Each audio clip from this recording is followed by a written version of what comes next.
हरे हरे कृष्णा। आवाज़ आ रही है? और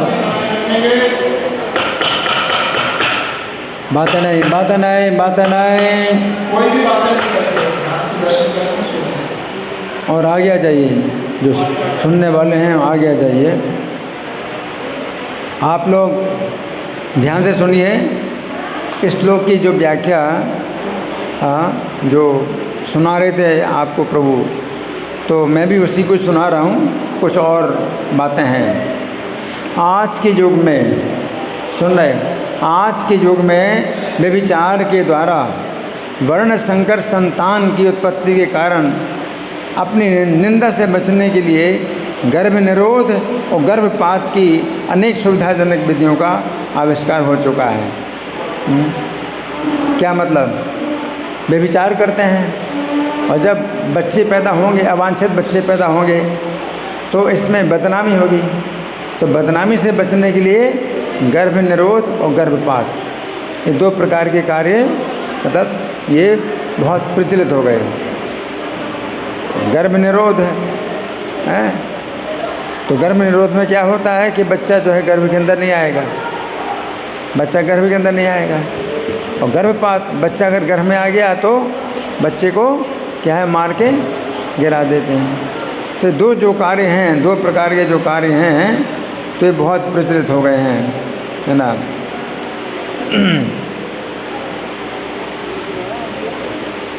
परंतु नारी के जीवन से बचने के लिए ये सफल उपाय नहीं है। ये जो नरक मिलेगा तो इससे आप बच नहीं पाएंगे। ऐसी स्थिति में गर्भ निरोध और गर्भपात ये दोनों ही जीव हत्या के समान पाप बन जाते हैं, है ना। इस प्रकार व्यक्ति एक प्रकार के संकट से बचने के लिए दूसरे प्रकार के संकट में फंस जाता है ना। इस प्रकार हम देखते हैं कि व्यभिचार के कारण जो वर्ण संकर संतानें उत्पन्न हो रही हैं, उनको जीवित रखने में भी मानव समाज के लिए संकट है, उनकी हत्या करने में भी मानव समाज के लिए संकट है। दोनों प्रकार से प्रत्येक स्थिति में संकट है। ऐसी स्थिति में श्रील प्रभुपाद ने जो कृष्ण भावनामृत आंदोलन पूरे विश्व में फैलाया है, एकमात्र यही उपाय है जिसके द्वारा मानव समाज संकट से छूट सकता है। एकमात्र ये उपाय।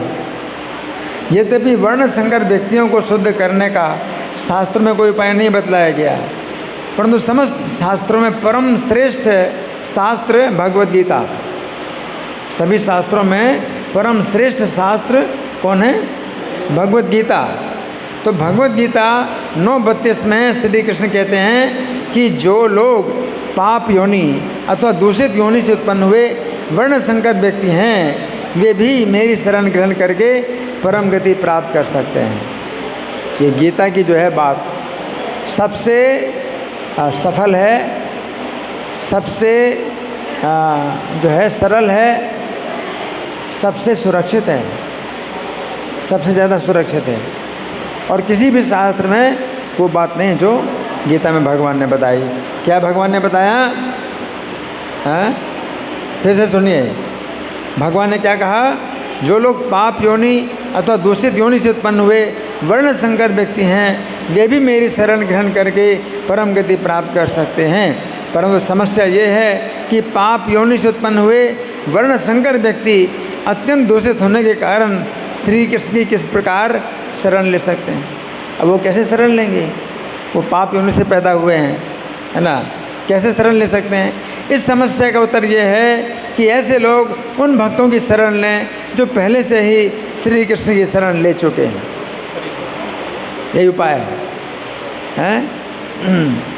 श्रीमद् भागवत 2:4-18 में श्रील सुखदेव गोस्वामी कहते हैं, किरात, हूण, आंध्र, पुलिंद, आभीर, शुंभ, यवन, खस आदि जितने भी पाप योनि मनुष्य हैं, वे परम शक्तिशाली श्री कृष्ण के भक्तों की शरण ग्रहण करके शुद्ध हो जाते हैं।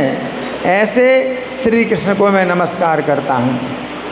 इस श्लोक के तात्पर्य में श्रील प्रभुपाद लिखते हैं, श्रील सुखदेव गोस्वामी के इस कथन से प्रतीत होता है कि विश्व की वर्तमान परिस्थिति में ईश्वर विहीन सभ्यता चलाने से अच्छा तो ये होगा कि संसार के मामलों का नेतृत्व भगवत भक्तों को सौंप दिया जाए।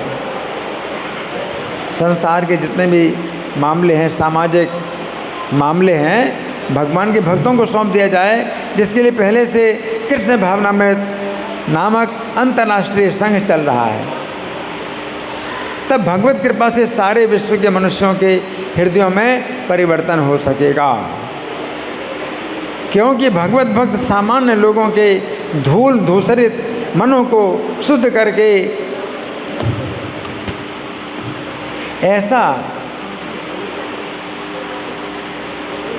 ऐसा परिवर्तन ला सकने में समर्थ हैं। वैष्णव इतना शक्तिशाली होता है, सुन रहे, वैष्णव इतना शक्तिशाली होता है कि वो किरात आदि को भी वैष्णव बना लेता है। कोई कितना भी बड़ा पापी क्यों ना हो, शुद्ध वैष्णव के संपर्क से वो तुरंत शुद्ध हो जाता है। इस प्रकार जितने वर्ण संकर व्यक्ति पहले से उत्पन्न हो चुके हैं, उन्हें कृष्ण भावनामृत की विधि से शुद्ध किया जा सकता है। परंतु इसके साथ साथ जिस व्यभिचार के द्वारा वर्ण संकर संतानें उत्पन्न होती हैं, उस व्यभिचार को भी कृष्ण भावनामृत की विधि से रोका जा सकता है, और कोई दूसरी विधि नहीं, कृष्ण भावनामृत की विधि। हमें ये नहीं सोचना चाहिए कि यदि कृष्ण भावनामृत की विधि से लोग पापों से शुद्ध हो रहे हैं, अतः कृष्ण भावनामृत की विधि के बल पर पाप किए जाएं। ये 7वां नाम अपराध है, इससे व्यक्ति नरक में जाने से बच नहीं सकता है। अतः दोनों कार्य एक साथ किए जाने चाहिए। जो लोग कृष्ण भावनामृत की विधि से शुद्ध हो चुके हैं, वे पुनः व्यभिचार जैसे पाप कर्मों में ना लगें। कृष्ण भावनामृत की विधि से शुद्ध होने के बाद व्यक्ति को व्यभिचार की आदत छोड़ने में अधिक परिश्रम नहीं लगता है, क्योंकि उसके मन में पवित्रता आ जाती है।